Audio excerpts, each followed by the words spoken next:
ನಮಸ್ತೆ ಎಲ್ಲರಿಗೂ, ಇದು ಡಾಕ್ಟರ್ ವಿಕಾಸ್ ಶೋಭರಾಜ್. ನೀವು ಶುಗರ್ ಟೆಸ್ಟ್ ಮಾಡಿಸಿರ್ತೀರ, ಸೊ ಎಷ್ಟು ನಾರ್ಮಲ್ ಅಂತ ತುಂಬ ಜನ ಕೇಳುವಂಥ ಪ್ರಶ್ನೆ. ಸೊ ಅದಕ್ಕೆ ಡಾಕ್ಟರ್ ಆಗಿ ಅಕ್ಯುರೇಟ್ ಆಗಿ ಎಷ್ಟು ಇರಬೇಕು ಅನ್ನೋದನ್ನ ಹೇಳ್ತಾ ಹೋಗ್ತೀನಿ. ಕಂಪ್ಲೀಟ್ ಆಗಿ ವಿಡಿಯೋ ನೋಡಿ. ಏನಾದರೂ ನಮ್ಮ ಚಾನಲ್ಗೆ ಫಸ್ಟ್ ಟೈಮ್ ಬಂದಿದ್ರೆ ನಮ್ಮ ಪೇಜ್ನ ಸಬ್ಸ್ಕ್ರೈಬ್ ಮಾಡಿ, ನೋಟಿಫಿಕೇಶನ್ ಬೆಲ್ನ ಆನ್ ಮಾಡೋದನ್ನ ಮರಿಬೇಡಿ. ಸೊ ನಾರ್ಮಲ್ ಶುಗರ್ ಅಂತ ಹೇಳೋದಕ್ಕಿಂತ ಮುಂಚೆ ನಾನು ಶುಗರ್ ಅಂದರೆ ಏನು ಅಂತ ನಿಮಗೆ ಸಿಂಪಲ್ ಆಗಿ ಅರ್ಥ ಆಗೋಗಿ ಹೇಳ್ಬಿಡ್ತೀನಿ. ಅಂದರೆ ನಾರ್ಮಲ್ ಆಗಿ ನಿಮ್ಮ ರಕ್ತದಲ್ಲಿ ಇರುವಂಥ ಶುಗರ್ ಎಷ್ಟಿರಬೇಕು, ಅದಕ್ಕಿಂತ ಜಾಸ್ತಿ ಮೀರ್ತಾ ಹೋದರೆ ಅದನ್ನ ನಾವು ಡಯಾಬಿಟಿಸ್ ಅಂತ ಹೇಳಿ ಕರಿತಾ ಹೋಗ್ತೀವಿ. ಓಕೆ, ಅಕಸ್ಮಾತ್ ಡಯಾಬಿಟಿಸ್ ಇದ್ರೆ ಏನಾಗುತ್ತೆ ಅಂತ ನೀವು ಕೇಳೋದಾದ್ರೆ, ರಕ್ತದಲ್ಲಿ ಯಾವಾಗ ಶುಗರ್ ಜಾಸ್ತಿ ಇರ್ತಾ ಹೋಗುತ್ತೆ, ಇದರಿಂದ ರಕ್ತನಾಳ ಡ್ಯಾಮೇಜ್ ಆಗುತ್ತೆ, ನರಗಳು ಡ್ಯಾಮೇಜ್ ಆಗುತ್ತೆ, ರಕ್ತನಾಳ ಸಪ್ಲೈ ಮಾಡುವಂಥ ಕಣ್ ಡ್ಯಾಮೇಜ್ ಆಗುತ್ತೆ, ಅಲ್ಲಿಂದ ಏನಾಗುತ್ತೆ ಕಿಡ್ನಿ ಡ್ಯಾಮೇಜ್ ಆಗುತ್ತೆ, ಮತ್ತು ಈ ಸಣ್ಣ ಸಣ್ಣ ರಕ್ತನಾಳದಿಂದ ಹೋಗ್ತಲ್ಲ ಕಾಲು ಅಲ್ಲಿ ಇಲ್ಲಿಗೆ ಹೋಗುತ್ತಲ್ಲ, ಅದು ಎಲ್ಲದೂ ಕೂಡ ಡ್ಯಾಮೇಜ್ ಆಗಿ ನಿಮ್ಮ ಸರಿಯಾಗಿ ರಕ್ತ ಆಡಲ್ಲ. ಸೊ ಇದರಿಂದ ಯಾವುದೇ ಗಾಯ ಆದರೂ ಕೂಡ ಮಾಯೋದಿಲ್ಲ. ಅದಕ್ಕೆ ಡಯಾಬಿಟಿಸ್ ಇರೋರು ಅವರ ಕಾಲು ಯಾವುದೇ ಗಾಯ ಆಗದೆ ಇರೋ ರೀತಿ ನೋಡ್ಕೋಬೇಕು. ಯಾಕಂದರೆ ನಾರ್ಮಲ್ ಆಗಿ ನಮಗೆ ಒಂದು 3-4 ಡೇಸ್ಗೆ ಮಾಯುವಂಥ ಗಾಯ ಅವ್ರಿಗೆ 15-20 ಡೇಸ್ ಆದರೂ ಕೂಡ ಮಾಯಲ್ಲ. ಸೊ ಅದಕ್ಕೆ ಅದೇ ನೀವು ಶುಗರ್ನ ಕಂಟ್ರೋಲಲ್ಲಿ ಇಟ್ಕೊಂಡ್ರೆ ನಿಮ್ಮ ಗಾಯ ಕೂಡ ಬೇಗ ಮಾಯ್ತಾ ಹೋಗುತ್ತೆ.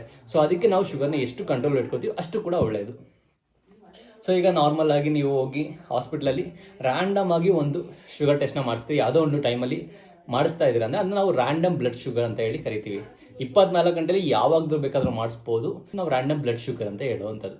ಇದು ಎಷ್ಟಿರಬೇಕು ಅಂದರೆ ನಿಮಗೆ 140 ಒಳಗಿರಬೇಕು. 140 ಒಳಗಿದ್ರೆ ನೀವು ಕಂಪ್ಲೀಟ್ಲಿ ನಾರ್ಮಲ್ ಇದ್ರೆ ನಿಮಗೆ ಡಯಾಬಿಟಿಸ್ ಇಲ್ಲ ಅಂತ. ಅಕಸ್ಮಾತ್ ಇದೇ ಏನಾದರೂ 140ರಿಂದ 200 ಒಳಗಿದೆ ಅಂತ ಅಂದ್ಕೊಳ್ಳಿ, ಆವಾಗ ಇದನ್ನು ನಾವು ಕರೆಯೋದು ಪ್ರೀ ಡಯಾಬಿಟಿಸ್ ರೇಂಜ್ ಅಂತ. ಅಂದರೆ ನಿಮಗೆ ಇನ್ನೂ ಡಯಾಬಿಟಿಸ್ ಕಂಪ್ಲೀಟ್ ಆಗಿ ಬರ್ತಾ ಇಲ್ಲ, ಬಟ್ ಆಲ್ರೆಡಿ ಬರ್ತಾ ಇದೆ. ಕಂಪ್ಲೀಟ್ ಆಗಿ ಬಂದಿಲ್ಲ, ಬಟ್ ಬರ್ತಾ ಇದೆ ಅಂತ. ಓಕೆ, ಅಕಸ್ಮಾತ್ 200ಗಿಂತ ಜಾಸ್ತಿ ಇದೆ ಅಂದ್ಕೊಳ್ಳಿ, ಇದು ಅದ್ರ ಜೊತೆ ನಿಮಗೆ ಸಿಂಪ್ಟಮ್ಸ್ ಇರಬೇಕು. ಅಂದರೆ ಈ ಡಯಾಬಿಟಿಸ್ನ ಸಿಂಪ್ಟಮ್ಸ್ ಅಂದರೆ ಏನಿರುತ್ತೆ, ಜಾಸ್ತಿ ಯೂರಿನ್ಗೆ ಹೋಗುವಂಥದ್ದು, ಜಾಸ್ತಿ ತಿನ್ನೋವಂಥದ್ದು, ಜಾಸ್ತಿ ಹಸುವಾಗ್ತಾ ಇರುತ್ತೆ, ಜಾಸ್ತಿ ನೀರು ಕುಡಿತಾ ಇರ್ತಾರೆ, ಎಷ್ಟು ಕುಡಿದ್ರೂ ಕೂಡ ಸಮಾಧಾನ ಆಗ್ತಾ ಇರಲ್ಲ, ಆಮೇಲೆ ವೆಯ್ಟ್ ಲಾಸ್ ಆಗ್ತಾ ಇರ್ತಾರೆ, ಜಾಸ್ತಿ ಸುಸ್ತಾಗ್ತಾ ಇರ್ತಾರೆ. ಈ ರೀತಿ ಡಯಾಬಿಟಿಸ್ನ ಸಿಂಪ್ಟಮ್ಸ್ಗಳು ಕೂಡ ಇದ್ದು ನಿಮಗೆ ಈ RBS ಅನ್ನೋ ವ್ಯಾಲ್ಯೂ 200ಗಿಂತ ಜಾಸ್ತಿ ಇದೆ ಅಂದರೆ ನಿಮಗೆ ಡಯಾಬಿಟಿಸ್ ಇರೋದು ಕನ್ಫರ್ಮ್ ಆಗ್ತಾ ಹೋಗುತ್ತೆ. ಸೊ ಇವಾಗ RBS ವ್ಯಾಲ್ಯೂ ಕಂಪ್ಲೀಟ್ ಆಗಿ ಗೊತ್ತಾಯಿತು. ಇದ್ರದ್ದು 140 ಕೆಳಗಿದ್ರೆ ಕಂಪ್ಲೀಟ್ಲಿ ನಾರ್ಮಲ್, 140ರಿಂದ 200 ತನಕ ಇದ್ದರೆ ಪ್ರೀ ಡಯಾಬಿಟಿಸ್, 200ಗಿಂತ ಜಾಸ್ತಿ ಪ್ಲಸ್ ಸಿಂಪ್ಟಮ್ಸ್ ಇದ್ದರೆ ನಿಮಗೆ ಡಯಾಬಿಟಿಸ್ ಇರೋದು ಕನ್ಫರ್ಮ್ ಆಗ್ತಾ ಹೋಗುತ್ತೆ. ಸೊ ಟ್ಯಾಬ್ಲೆಟ್ನ ನೀವು ತೊಗೊಳ್ಳೇಬೇಕಾಗುತ್ತೆ. ಓಕೆ, ಸೊ ಇನ್ನು 2ನೇ ಟೆಸ್ಟು, ಇದೆಲ್ಲರಿಗೂ ತುಂಬ ಫೇಮಸ್ ಆಗಿರೋ ಟೆಸ್ಟು.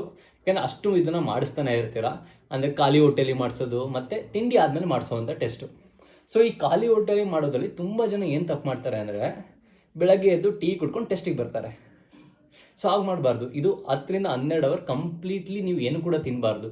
ನೀರು ಬೇಕಾದರೆ ಕುಡೀರಿ, ಬಟ್ ಕಂಪ್ಲೀಟ್ಲಿ ಏನು ಕೂಡ ತಿನ್ನಬಾರ್ದು. ಸೊ ನೀವು ರಾತ್ರಿ 10 ಗಂಟೆಗೆ ಊಟ ಮಾಡ್ತಾ ಇದ್ದೀರಾ ಅಂದರೆ ಬೆಳಗ್ಗೆ 8 ಗಂಟೆಗೆ ನೀವು ಬಂದು ಟೆಸ್ಟ್ ಮಾಡಿಸ್ಬಿಟ್ಟು ಆಮೇಲೆ ಏನೇ ತೊಗೋಬೇಕು. ಓಕೆ, ಸೊ ಈ ಟೆಸ್ಟಲ್ಲಿ ಇದನ್ನು ನಾವು ಫಾಸ್ಟಿಂಗ್ ಬ್ಲಡ್ ಶುಗರ್ ಅಂತ ಹೇಳ್ತೀವಿ. ಅಂದರೆ ಫಾಸ್ಟಿಂಗ್ ಅಂದರೆ ಉಪವಾಸದಲ್ಲಿ ಮಾಡೋವಂಥದ್ದು ಅಂತ. ಸೊ 10ರಿಂದ 12 ಅವರ್ ನೀವು ಏನು ಕೂಡ ತಿಂದೆ ಬೆಳಗ್ಗೆ ಬಂದು ಮಾಡಿಸುವಂಥ ಟೆಸ್ಟು FBS ಅಂತ ಇರುತ್ತೆ. ನಿಮ್ಮ lab report, sugar test lab ರಿಪೋರ್ಟಲ್ಲಿ ಇರುತ್ತೆ. ಓಕೆ, ಇದು ಎಷ್ಟಿರಬೇಕು? ಇದು ನಿಮಗೆ 100 ಒಳಗಿರಬೇಕು. 100 ಒಳಗಿದ್ರೆ ನೀವು ಕಂಪ್ಲೀಟ್ಲಿ ನಾರ್ಮಲ್, ನಿಮ್ಗೆ ಡಯಾಬಿಟಿಸ್ ಇಲ್ಲ ಅಂತ. ಅಕಸ್ಮಾತ್ 100ರಿಂದ 125ವರೆಗಿದೆ ಅಂದರೆ ನಿಮಗೆ ಪ್ರೀ ಡಯಾಬಿಟಿಸ್ ರೇಂಜಲ್ಲಿ ಇದ್ದೀರಾ ಅಂತ. ಸೊ ಏನಾಗುತ್ತೆ, ಅದೇ ಡಯಾಬಿಟಿಸ್ ಬರ್ತಾ ಇದೆ, ಇನ್ನು ಕಂಪ್ಲೀಟಾಗಿ ಬಂದಿಲ್ಲ ಅಂತ. ಅಕಸ್ಮಾತ್ 125ಕ್ಕಿಂತ ಜಾಸ್ತಿ ಇದ್ದರೆ ಆಲ್ರೆಡಿ ಡಯಾಬಿಟಿಸ್ ಬಂದಿದೆ ಅಂತ. ಓಕೆ, ಇದಾದಮೇಲೆ ನಾವು ತಿಂಡಿ ತಿನ್ಕೊಬಂದು ಆಮೇಲೆ ಇನ್ನೊಂದು ಟೆಸ್ಟ್ನ ಮಾಡಿಸಿದ್ರೆ ಅದನ್ನು ಪೋಸ್ಟ್ ಪ್ರ್ಯಾಂಡಿಯಲ್ ಬ್ಲಡ್ ಶುಗರ್ ಅಂತ ಹೇಳಿ ಕರಿತೀವಿ. ಅಂದರೆ ಊಟ ಆದಮೇಲೆ ಮಾಡಿಸೋವಂಥ ಬ್ಲಡ್ ಶುಗರ್ ಅಂತ. ಓಕೆ, ಸೊ ಇದು ಎಷ್ಟಿರಬೇಕು? ಇದು ಕೂಡ ಸೇಮ್ ಆಸ್ RBS ಅಂತ ಹೇಳಿದ್ವಲ್ಲ ಅದರಷ್ಟು. ಅಂದರೆ 140 ಕೆಳಗಿದ್ರೆ ಕಂಪ್ಲೀಟ್ಲಿ ನಾರ್ಮಲ್, 140ರಿಂದ 200 ಒಳಗಿದ್ರೆ ಪ್ರೀ ಡಯಾಬಿಟಿಸ್ ಅಂತ, 200ಕ್ಕಿಂತ ಜಾಸ್ತಿ ಇದೆ ಅಂದರೆ ಆಲ್ರೆಡಿ ಡಯಾಬಿಟಿಸ್ ಬಂದಿದೆ ಅಂತ. ಸೊ ಇವಾಗ ಕಂಪ್ಲೀಟಾಗಿ ಎಲ್ಲದೂ ಕೂಡ ಗೊತ್ತಾಗಿದೆ. 3 ಟೆಸ್ಟ್ ಬಗ್ಗೆ ನಾನು ಕಂಪ್ಲೀಟಾಗಿ ಹೇಳಿದ್ದೀನಿ.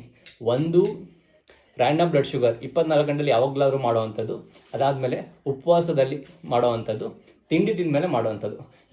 ಇನ್ನೊಂದು HbA1c ಅನ್ನೋದನ್ನ ನೀವು ಕೂಡ ಮಾಡಿಸ್ತಾ ಇರ್ತಾರೆ. ಇದು ಏನ ಹೇಳುತ್ತೆ ಅಂದರೆ ನಿಮ್ಮ ಬ್ಲಡ್ಡಲ್ಲಿ ಆವ್ರೇಜ್ 3 ತಿಂಗಳಿಂದ ಎಷ್ಟು ಶುಗರ್ ಇದೆ ಅನ್ನೋದನ್ನ ಹೇಳ್ತಾ ಹೋಗುತ್ತೆ. ಸೊ ಇದ್ರ ವ್ಯಾಲ್ಯೂಸ್ ಎಷ್ಟಿದೆ ನಾರ್ಮಲ್ ಅಂತ ಹೇಳ್ತಾ ಹೋಗ್ತೀನಿ, ಕೇರ್ಫುಲ್ಲಾಗಿ ನೋಡ್ತಾ ಹೋಗಿ. ಸೊ ಇದು 5.7ಗಿಂತ ಕೆಳಗಿರ್ತಾ ಹೋಗ್ಬೇಕು, ಆವಾಗ ನೀವು ಕಂಪ್ಲೀಟ್ಲಿ ನಾರ್ಮಲ್ ಇದ್ದೀರಾ ಅಂತ. ಅಕಸ್ಮಾತ್ ಇದು 5.7ಇಂದ 6.4ವರೆಗೂ ಇದೆ ಅಂದರೆ ನೀವು ಪ್ರೀ ಡಯಾಬಿಟಿಸ್ ರೇಂಜಲ್ಲಿ ಇದ್ದೀರಾ. ಅಂದರೆ ಡಯಾಬಿಟಿಸ್ ನಿಮಗೆ ಬರ್ತಾ ಇದೆ, ಇನ್ನೂ ಕಂಪ್ಲೀಟಾಗಿ ಬಂದಿಲ್ಲ ಅಂತ. ಅಕಸ್ಮಾತ್ 6.5ಗಿಂತ ಜಾಸ್ತಿ ಇದೆ ಅಂದರೆ ನಿಮಗೆ ಆಲ್ರೆಡಿ ಡಯಾಬಿಟಿಸ್ ಬಂದಿದೆ ಅಂತ ಕನ್ಫರ್ಮ್ ಆಗುತ್ತೆ, ನಿಮಗೆ ಟ್ಯಾಬ್ಲೆಟ್ ಸ್ಟಾರ್ಟ್ ಮಾಡ್ತಾರೆ. ಅಕಸ್ಮಾತ್ ಇದೇನಾದರೂ 10ಗಿಂತ ಜಾಸ್ತಿ ಇದೆ ನಿಮಗೆ ಇಂಜೆಕ್ಷನ್ಗೆ ಹೋಗ್ತಾರೆ, ಯಾಕಂದ್ರೆ ಟ್ಯಾಬ್ಲೆಟ್ ವರ್ಕ್ ಆಗಲ್ಲ ಅವಾಗ. ಸೊ ಇಂಜೆಕ್ಷನ್ಗೆ ಹೋಗ್ತಾರೆ. ಇದಿಷ್ಟು ಹೇಳಿದ್ನಲ್ಲ, ಇದಿಷ್ಟು ಯಾರಿಗೆ ಅಂದರೆ ಯಾರಿಗೆ ಡಯಾಬಿಟಿಸ್ ಇಲ್ಲ ಅವರು ಟೆಸ್ಟ್ ಮಾಡಿಸ್ತಿದ್ರೆ ನಂಗೆ ಡಯಾಬಿಟಿಸ್ ಬಂದಿದೆಯಲ್ಲ ಅಂತ ಚೆಕ್ ಮಾಡಿ ಟೆಸ್ಟ್ ಮಾಡಿಸ್ತಿದ್ರೆ ಈ ವ್ಯಾಲ್ಯೂಸ್. ಅಕಸ್ಮಾತ್ ನಿಮಗೆ ಆಲ್ರೆಡಿ ಡಯಾಬಿಟಿಸ್ ಇದ್ದು ಟ್ಯಾಬ್ಲೆಟ್ಸ್ ತಗೋತಾ ಇದ್ದು ಅಥವಾ ಇನ್ಸುಲಿನ್ ತಗೋತಾ ಇದ್ದು ನಿಮಗೆ ಎಷ್ಟು ರೇಂಜಲ್ಲಿ ಇರಬೇಕು ಅಂದರೆ ಇನ್ನೊಂದು ಸ್ವಲ್ಪ ವ್ಯಾಲ್ಯೂಸ್ ಜಾಸ್ತಿ ಇರುತ್ತೆ. ಅದನ್ನು ನಾನು ನೆಕ್ಸ್ಟ್ ವಿಡಿಯೋದಲ್ಲಿ ಕಂಪ್ಲೀಟ್ ಆಗಿ ಹೇಳ್ತೀನಿ. ಅಕಸ್ಮಾತ್ ನೀವೇನೋ ನಮ್ಮ ಚಾನಲ್ಗೆ ಫಸ್ಟ್ ಟೈಮ್ ಬಂದಿದ್ರೆ ನಮ್ಮ ಪೇಜನ್ನ ಸಬ್ಸ್ಕ್ರೈಬ್ ಮಾಡೋದನ್ನ ಮರಿಬೇಡಿ, ಹಾಗೆ ಬೆಲ್ ಐಕನ್ನ ಪ್ರೆಸ್ ಮಾಡಿ. ಹಾಗೆ ನೆಕ್ಸ್ಟ್ ವಿಡಿಯೋದಲ್ಲಿ ನಾನು ಡಯಾಬಿಟಿಸ್ ಆಲ್ರೆಡಿ ಇರೋರಿಗೆ ಎಷ್ಟನ್ನ ಮೇಂಟೈನ್ ಮಾಡಬೇಕು ಅಂತ ಹೇಳ್ತಾ ಹೋಗ್ತೀನಿ.